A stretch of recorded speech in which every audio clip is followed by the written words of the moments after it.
नमस्कार दोस्तों, मैं निधि सिंह द फैक्ट टाइम में आपका स्वागत करती हूँ। जानेंगे आखिर क्या है डेरा सच्चा सौदा का सर। सुर्खियों में आपने मीडिया की काफ़ी डेरा सच्चा सौदा के बारे में सुना होगा, मगर बात जब व्यक्तिगत रूप से सामने आने की होती है तो शायद ही वहाँ पर आपने किसी व्यक्तिगत रूप से सामने किसी और को देखा हो। सूत्रों के हवाले से लगातार खबरें उड़ाई गई थी डेरा सच्चा सौदा के बारे में, मगर आज हम जुड़े हैं एक ऐसे शख्स के पास जो कि लगातार डेरा सच्चा सौदा से काफ़ी लंबे समय से आता जाता रहा है। उससे पूछेंगे कि कैसा रहा उनका एक्सपीरियंस, कैसी थी वहाँ महिलाओं की सेफ्टी। नमस्कार सर।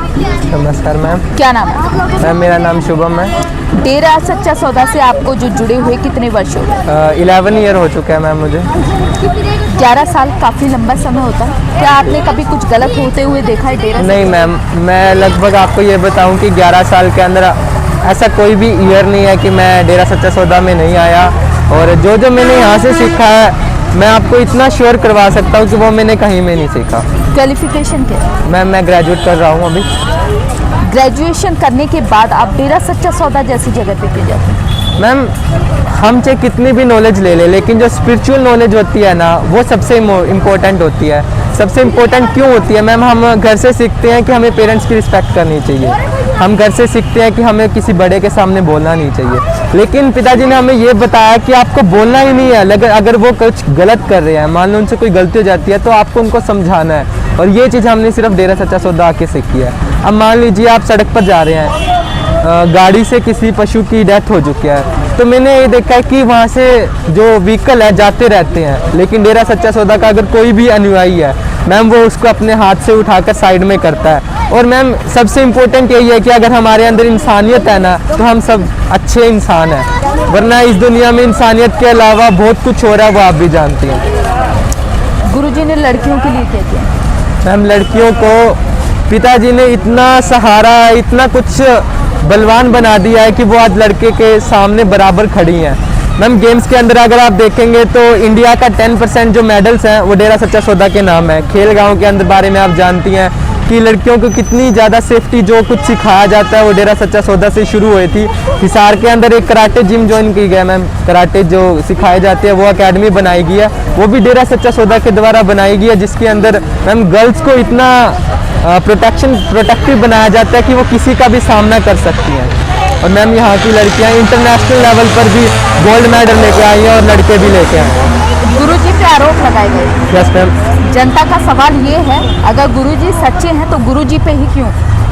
मैम आपने ये देखा होगा कि अगर कोई बुरा करता है तो हमेशा इस समाज के अंदर उसकी चढ़ाई होती है, लेकिन एक पॉइंट ऐसा आता है जब इंसान अच्छा कर रहा होता है ना, तो उसके साथ बुरा होता ही है। मान लीजिए आप ये टिकटॉक दिखती हैं, आज के टाइम पे टिकटॉक चल रहा है, बंद हो गया, लेकिन और भी सोशल मीडिया ऐप्स है जिसपे, तो वहाँ पे मैंने एक वीडियो देखी जिसके अंदर एक ओल्ड मतलब वुमेन है, वो ये बोलती हैं कि जो इंसान सही होता है ना, उसके साथ कोई भी इंसान रहकर खुश नहीं होता। क्यों मैम? वो कि जो सही होगा वो आपके मुंह पर कहेगा, लेकिन इंसान आज के टाइम पे दोगुला, जैसे डबल फेस बोलते हैं कि आपके मुंह पर आपका है, दूसरे के मुंह पे दूसरा है। अगर किसी ने गलत किया मैम वो खुदा जानता है, लेकिन हमने जो सीखा मैम वो मैंने कभी भी किसी और से नहीं सीखा।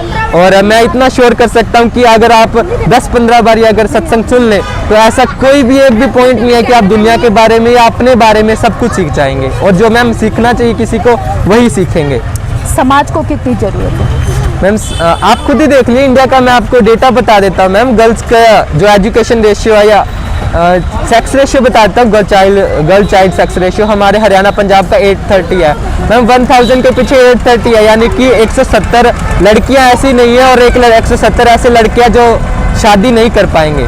तो मैम इसका इम्पैक्ट क्या जाएगा? आप खुद ही देखिए, रेप के केसेस क्यों बढ़ रहे हैं इंडिया के अंदर, क्यों हमें ये बोला जा रहा है कि हम ब्लडी इंडियन डॉग्स हैं, फॉरेनर है, हमारे इंडिया में क्यों नहीं आते टूरिस्ट के लिए, और हमारे इंडियंस वहाँ पे क्यों जाते हैं? सिर्फ एक कारण है, वुमेन की सेफ्टी नहीं है। और मैम आप खुद ही देख लीजिए कितने केस डेली सामने आ रहे हैं। न्यूज़ के अंदर आप मीडिया से हैं तो आपको तो पता ही होगा डेली कितने केसेस हमारे रेप के सामने आ रहे हैं। किस लिए सामने आ रहा है? क्योंकि मैम हमारा जो यूथ है उसका कहीं ना कहीं पे माइंड है वो डाइवर्ट हो चुका है, और हमें इसके सही करने के लिए हमें डेरा सच्चा सौदा के जो भी आप संस्था के अकॉर्डिंग जो भी सिखाया जाता है वो सीखना चाहिए। ग्रीनहाउस वेलफेयर फोर्स किस तरीके के कार्य करती है और क्यों निर्माण किया गया? मैम इसका निर्माण इसलिए किया गया था कि अगर जो हमारी डिफेंस फोर्सेस हैं वो बॉर्डर प्रोटेक्ट करती हैं, हमारी जो सेंट्रल सर्विसेज हैं वो हमारी इंटरनल सिक्योरिटी प्रोवाइड करती हैं, वैसे ही हमारी एक एजेंसी है नेशनल डिजास्टर मैनेजमेंट एजेंसी जो हमारे कहीं पे भी डिजास्टर आ जाता है वहाँ पे रिलीफ प्रोवाइड करवाने के लिए करती है। और डेरा सच्चा सौदा की तरफ से जो हमारी ग्रीनहाउस फोर्स है वो इसीलिए बनाई गई थी कि कहीं पे भी कोई भी डिजास्टर आ जाता है तो वहाँ पे हेल्प प्रोवाइड किया जा सकते। हमारी एक छोटी सी पहल है कि सरकार को लोगों को एक रिलीफ मेजर के तौर पे प्रोवाइड करवाया जा सके। और मैम ग्रीनहाउस का मैं अभी मेंबर नहीं हूँ, बट होप है कि आने वाले टाइम में मैं मेंबर ज़रूर बनूँगा। और ये मैम आपको एग्जांपल मैं बता दूँ, जब हमारे नेपाल के अंदर भूकंप आ गया था, अर्थक्वेक आया था, तो वहाँ पे जितना भी डिस्ट्रक्शन हुई थी तो यहाँ से इतना रिलीफ मेजर प्रोवाइड किया गया था। अभी थोड़े टाइम पहले ही केरला के अंदर बाढ़ आई थी तब प्रोवाइड करवाया गया था। गुजरात भुज के अंदर जब 2004 में वहाँ पे भूकंप आया तब भी वहाँ पे रिलीफ मेजर प्रोवाइड किए गए थे, और इसका कोई पैसा नहीं लिया जाता सरकार की तरफ से। अभी कोविड-19 के लिए जो मैम सैनिटेशन की गई है या जितने भी मेजर लिए गए हैं, मास्क बांटना, जो भी रिलीफ फीचर किए गए हैं वो डेरा सच्चा सौदा के अनुयायियों ने प्रोवाइड करवाए हैं। यहाँ तक कि फूड भी प्रोवाइड करवाया जिनके पास फूड नहीं था। और मैम इसके लिए जो हमारे सीएम है हरियाणा के, उन्होंने भी इनको एस्पिरेशन दी है, इनको कहा है कि थैंक यू कि आपने हमारे बहुत हेल्प की। और मैम एक बात मैं आपको ये बता दूं कि अगर हमारे में यूनिटी है तो हम किसी भी प्रॉब्लम को जल्दी से सॉल्व कर सकते हैं, अगर हमें यूनिटी नहीं है तो हम नहीं सॉल्व कर पाएंगे। सरकार से क्या अपील करना चाहोगे?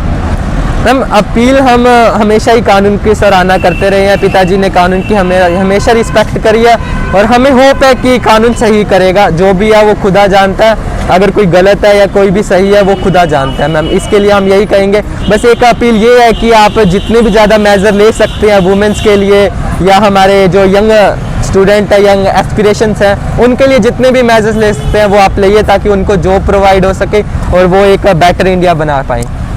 लड़कियां जो डेरे के अंदर आती हैं कितनी सुरक्षित? मैम मैं आपको बता दूं, मेरी सिस्टर खुद यहाँ पे ग्रेजुएशन के अंदर आई थी, फर्स्ट ईयर में जब आई वो, तो कॉलेज के अंदर हॉस्टल में ही रही है 3 साल। तो ऐसा कुछ नहीं है कि उनमें कभी भी कोई प्रॉब्लम आई हो कि कोई भी कुछ भी रिलेटेड, आप किसी भी चीज़ से रिलेटेड की कोई सिक्योरिटी की प्रॉब्लम आई हो, उन्हें पूरी सिक्योरिटी के साथ, इवन हमें तक भी मैम 2-2 बारी आइडेंटिफाई करवाना पड़ता है अंदर मिलने के लिए। तो कोई कैसे थर्ड पर्सन जा सकता है? मैं नहीं मानता कि कोई थर्ड पर्सन ऐसे ही जा पाएगा और सिक्योरिटी से रिलेटेड नहीं है। गुरुजी का कैरेक्टर कैसा है? मैम जो हमें ऐसे सिखा सकते हैं, आप खुद सोच के देखिए कि उनके कैरेक्टर पे क्या कोई बताएगा।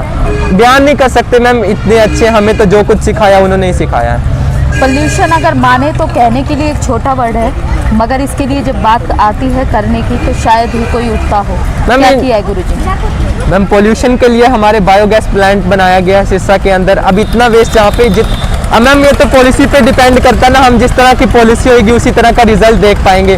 बायोगैस प्लांट से मैम पहला तो वेस्ट सही हो रहा है, वेस्ट से को हम एक तरह पे डिकम्पोज कर रहे हैं, फिर उससे इलेक्ट्रिसिटी प्रोवाइड करवा रहे हैं। मैम ये भी तो देखिए दोनों तरफ से बेनिफिट हो रहा है। और पोल्यूशन के लिए हमारे गुरुजी ने यही बताया है कि आपको पॉलीथीन बैग्स का यूज़ नहीं करना, आप जूट के बैग यूज़ कर सकते हैं, और जितना हो सके आप साधारण चीज़ों में रहकर ही अपने आप को आगे डेवलप करते रहें। कितना विश्वास है गुरुजी? एक बच्चे को अपने माँ पे होता है, एक पिता को अपनी बेटे और बच्चे पे होता है, उससे तो मैम बहुत ही ज़्यादा है। क्या कारण है? बस कारण यही है मैम, जो कुछ उन्होंने सिखाया है वो मैं यही कहूँगा कि मेरे पेरेंट्स ने भी मुझे नहीं सिखाया। लेकिन मतलब जो एक पेरेंट्स और सिखाते हैं अपने बच्चों को वो ज़रूर सिखाया, लेकिन पिताजी ने जो हमें सिखाया मैम वो कोई नहीं सिखा सकता। उन लोगों को क्या मैसेज देना चाहोगे जो डेरा सच्चा सौदा को मीडिया के माध्यम से जानते हैं और उनका ये कहना है कि वहाँ पर अनएजुकेटेड पीपल्स जाते हैं और वहाँ गलत कार्य होते हैं? मैम एडुकेटेड पीपल और अनएडुकेटेड पीपल तो हमारे इंडिया में रहते ही हैं। अगर मैं ऐसा कुछ नहीं है तो आप खुद डेटा उठाकर देख सकते हैं हमारे इंडिया में कितने एडुकेटेड है और कितने अनएडुकेटेड है। बात रही कि डेरा सच्चा सौदा में अनएडुकेटेड पर्सन रहते हैं, तो मैम बात ये नहीं होती कि आप एडुकेटेड है या अनएडुकेटेड है। रास्ते में कोई जानवर गिरा पड़ा, उसकी डेथ हुई है, आप तो वैसे ही क्रॉस कर जाते हैं। क्या फ़ायदा हुआ आपने कितनी एजुकेशन ली हुई है अगर आपने उसको उठा के साइड में ही नहीं किया। मैम हम तो आपने खुद ही देखा होगा, अगर किसी पर्सन का एक्सीडेंट हुआ रोड पे, हम तो नहीं रुकते। तो इसमें एजुकेशन क्या करेगी। सबसे पहला एजुकेशन का मोटिव ये होता है कि दूसरों के लिए काम करना, अगर कोई तकलीफ में है तो उसको हेल्प प्रोवाइड करवाना। बहुत बहुत धन्यवाद आपका।